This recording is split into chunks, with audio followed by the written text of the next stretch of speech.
कुछ कहता है ये सावन। क्या कहता है? रिमझिम के गीत सावन गाए आए। मोहम्मद रफ़ी के ये गाने बनाए हैं संगीतकार लक्ष्मीकांत प्यारेलाल ने। संगीतकार लक्ष्मीकांत प्यारेलाल ने कई संगीतकारों के सहायक के तौर पर काम किया था, लेकिन जब खुद अपनी जोड़ी बनाई तो उन सब संगीतकारों को पीछे छोड़ दिया जिनके लिए उन्होंने काम किया था। पत्ता पत्ता बूटा बूटा। 1963 के पहले तक दुनिया संगीतकार लक्ष्मीकांत प्यारेलाल को नहीं जानती थी, लेकिन सितंबर 1963 के आखिर में आई सी ग्रेड की फिल्म पारसमणि ने संगीतकार लक्ष्मीकांत प्यारेलाल को एक पहचान दे दी। आँखों में दो जहां है, मालिक हो दो जहां। संगीतकार लक्ष्मीकांत प्यारेलाल का काम संगीतकार शंकर जयकिशन को हद में रखने का था। इन दो जोड़ियों के बीच संगीतकारों की एक जोड़ी थी जो लक्ष्मीकांत प्यारेलाल और शंकर जयकिशन के बीच फंसी गई थी। ये जोड़ी थी संगीतकार कल्याण जी आनंद जी की। यूं ही तुम मुझसे बात करती हो या कोई। दरअसल कल्याण जी आनंद जी का रास्ता शंकर जयकिशन ने रोक रखा था और शंकर जयकिशन के रास्ते में लक्ष्मीकांत प्यारेलाल खड़े हुए थे। तू चली आई दुहाई, ओए क्या बात हो गई। संगीतकार लक्ष्मीकांत प्यारेलाल से दिक्कत तो संगीतकार ओपी नैयर को भी थी, लेकिन इनसे सबसे ज्यादा खतरा संगीतकार शंकर जयकिशन को था। अगर तूफान नहीं आता। मैंडोलिन वायलिन वाली इस जोड़ी ने 1963 से 1967 के बीच 4 सालों में ऐसा गदर काटा कि बाकी सभी पीछे छूट गए। भीगी भीगी रातों में। 4 साल तक धूम मचाने के बाद संगीतकार लक्ष्मीकांत नौशाद को ललकारने लगे थे। पत्रकारों से कहने लगे थे, जाओ जाकर नौशाद से कह दो हम दो यानी मैं और प्यारेलाल उनका मुकाबला करने को तैयार हैं। वजह ये थी कि 1963 में सी ग्रेड की पल्प फिल्म पारसमणि से शुरू करने वाले संगीतकार लक्ष्मीकांत प्यारेलाल अब ए ग्रेड की हाई क्लास फिल्म मिलन के बादशाह संगीतकार बन गए थे। सावन का महीना पवन करे शोर। आपको बता दें कि 1967 में आई नूतन और सुनील दत्त की फिल्म मिलन के निर्माता थे दिग्गज एल.वी. प्रसाद। इस फिल्म से संगीतकार लक्ष्मीकांत प्यारेलाल ने दोबारा film fair best music director का अवार्ड जीत लिया। मांगू दुआएं हाथ उठाए। लक्ष्मीकांत प्यारेलाल ने मात दी थी शंकर जयकिशन को। ये मेरा प्रेम पत्र पढ़कर के तुम नाराज। इसके पहले 1964 में लक्ष्मीकांत प्यारेलाल ने शंकर जयकिशन के जबड़े में चले गए film fair best music director का अवार्ड निकालकर अपनी झोली में डाला था। कहा जाता है कि संगम के जरिए film fair best music director का अवार्ड जीतने के लिए संगीतकार शंकर जयकिशन ने काफी जोर लगाया था, तमाम ट्रिक्स का इस्तेमाल भी किया था, लेकिन चेला यानी कि लक्ष्मीकांत गुरुओं पर भारी पड़े। मिलन का अवार्ड जीता संगीतकार लक्ष्मीकांत प्यारेलाल ने।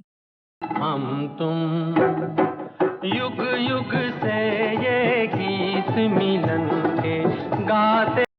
कहा जाता है दोस्ती के लिए फिल्म फेयर अवार्ड जीतने के लिए संगीतकार लक्ष्मीकांत प्यारेलाल ने फिल्म में म्यूजिक तो बेहतरीन दिया ही, साथ ही मार्केटिंग स्ट्रैटेजी में भी शंकर जयकिशन को मात दे दी। चाहूंगा मैं तुझे साँझ सवेरे। 1964 के अक्टूबर में दोस्ती और संगम लगभग एक साथ पूरे भारत में रिलीज हुई थी, लेकिन लक्ष्मीकांत प्यारेलाल के सपोर्टर और दोस्ती के प्रोड्यूसर डिस्ट्रीब्यूटर ताराचंद बड़जात्या ने ऐसी तरकीब भिड़ाई कि दोस्ती आगे हो गई। जानवा के दे।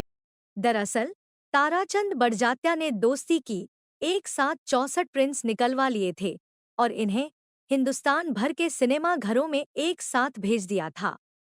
कहा जाता है उस समय एक साथ इतने प्रिंट्स रिलीज करने का ये रिकॉर्ड था। जब एक साथ इतने सारी जगहों पर दोस्ती रिलीज हुई तो मोहम्मद रफ़ी के इन 5 सोलो गानों ने तहलका मचा दिया। मेरा तो जो भी कदम है वो तेरी। दोस्ती में एक सोलो गाना लता मंगेशकर ने गाया था। गुड़िया हमसे रूठी रहोगी। समझा जा सकता है कि 1967 के बीच में संगीतकार लक्ष्मीकांत ने ऐसे ही नौशाद को नहीं ललकारा था। दरअसल नंबर 1 की लड़ाई तो 1963-1964 में ही पीक पर पहुंच गई थी। किताबें बताती हैं कि 1964 में आई जे ओम प्रकाश की रंगीन फिल्म आई मिलन की बेला के लिए संगीतकार शंकर जयकिशन ने उनसे 3,50,000 रुपए मांग लिए थे। मजबूरी में ही सही, जे ओम प्रकाश को ये रकम देनी पड़ी थी। इस फिल्म में थे राजेंद्र कुमार और सायरा बानो। जे ओम प्रकाश को दिलासा सिर्फ इस बात से मिली कि शंकर जयकिशन ने रामानंद सागर निर्देशित फिल्म जिंदगी के लिए जेमिनी बैनर वाले फिल्म निर्माता SS वासन से 4,50,000 रुपए लिए थे। संगीतकार शंकर जयकिशन यही नहीं रुके, उन्होंने 1965 में आई रामानंद सागर निर्देशित फिल्म आरज़ू के लिए 5 लाख रुपए ले लिए। इस फिल्म में थे राजेंद्र कुमार और साधना। अबरू की कटारी को दो आब। कहा जाता है तब संगीतकार लक्ष्मीकांत प्यारेलाल ये सारा माजरा देख रहे थे। तभी पता लगा कि निर्माता जे ओम प्रकाश फिल्म आए दिन बहार के बना रहे हैं। इसमें थे धर्मेंद्र और आशा पारेख। कैसे होती है सुबह से शाम, काबू हो जाने। जे ओम प्रकाश अब शंकर जयकिशन के पास जाना नहीं चाहते थे क्योंकि 1964 में शंकर जयकिशन ने फिल्म आई मिलन की बेला के लिए 3.5 लाख रुपए मांग लिए थे, जबकि 1961 में ब्लैक एंड व्हाइट फिल्म आस का पंछी के लिए जे ओम प्रकाश ने शंकर जयकिशन को मात्र 1,25,000 रुपए दिए थे। शंकर जयकिशन को सबक सिखाने के लिए जे ओम प्रकाश इस बार आए दिन बहार के लिए संगीतकार शंकर जयकिशन के सबसे बड़े राइवल लक्ष्मीकांत प्यारेलाल के पास पहुंच गए। लक्ष्मीकांत प्यारेलाल ने ना आव देखा ना ताव तुरंत थीम के अनुसार फिल्म में संगीत देने को तैयार हो गए, वो भी 3.5 लाख रुपए के 5वें हिस्से के एवज में। आपको बता दें कि शंकर जयकिशन ने आई मिलन की बेला के लिए जे ओम प्रकाश से 3.5 लाख रुपए लिए थे। फिल्म 1966 में रिलीज हुई, लेकिन इसके पहले जून 1966 में फिल्म निर्माता जे ओम प्रकाश ने मुंबई के महालक्ष्मी के फेमस लैब में प्रेस कॉन्फ्रेंस रखा, शंकर जयकिशन को ये दिखाने के लिए कि देखो हमने कैसे इतने कम पैसे में अपनी फिल्म आए दिन बहार के लिए इतना सॉलिड संगीत तैयार करवा लिया। संभल जाओ चमन वालों। कहा जाता है कि इस प्रेस कॉन्फ्रेंस में जे ओम प्रकाश ने 75-80 पत्रकारों को फिल्म आए दिन बहार के म्यूजिक रिकॉर्ड भेंट किए। के आए दिन बहार के। संगीतकार लक्ष्मीकांत प्यारेलाल ने शंकर जयकिशन के कैंप पर हमले तेज कर दिए। साल भर बाद 1967 में फिल्म मिलन के साथ संगीतकार लक्ष्मीकांत प्यारेलाल ने हिंदी सिनेमा संगीत में अपना झंडा गाड़ दिया। जाना कहाँ है पूछे नदिया की धारा। मिलन के लिए film fair best music director का अवार्ड जीता। मजे की बात ये रही कि इस फिल्म में मोहम्मद रफ़ी का कोई गाना नहीं था।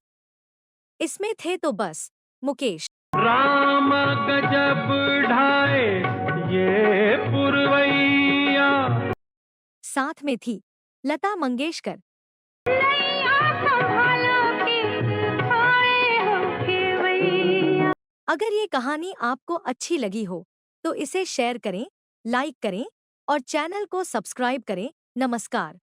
मेरी निंदिया तो है मिल जाए मैं